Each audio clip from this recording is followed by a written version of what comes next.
నుంచి 5 సంవత్సరాల పిల్లల కోసం హెల్తీ కర్రీ. దీనికోసం ఒక ప్యాన్ తీసుకుని ఒక స్పూన్ నెయ్యి వేసుకుని దానికి పోపుగా ఆవాలు, మినపప్పు, కొంచెం జీలకర్ర వేసుకుని బాగా బ్రౌన్ కలర్ వచ్చే వరకు వేయించేసుకున్నాక ముందుగా కట్ చేసి పెట్టుకున్న కూరగాయలన్నీ కూడా అందులో వేసేసుకోవాలి. ఇప్పుడు ఒక టమాటా కూడా సన్నగా కట్ చేసి వేసుకుంటే ఇంకా రుచిగా ఉంటుంది. కొంచెం వాటర్ పోసేసుకుని ఉప్పు, పసుపు వేసేసి ఒక 5 మినిట్స్ మూత పెట్టాక తీసే వరకు నీళ్ళన్నీ ఇంకిపోయి చూడండి.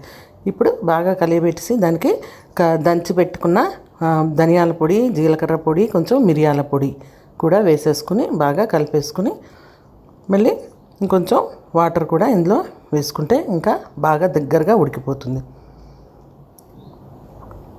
ఇప్పుడు చక్కగా కలిపేసుకున్నాక దాంట్లోని కొంచెం చెంచాడు బియ్యం పిండి కూడా వేసేసుకుని బాగా కలుపుకుంటే చాలా టేస్టీగా కూడా ఉంటుంది.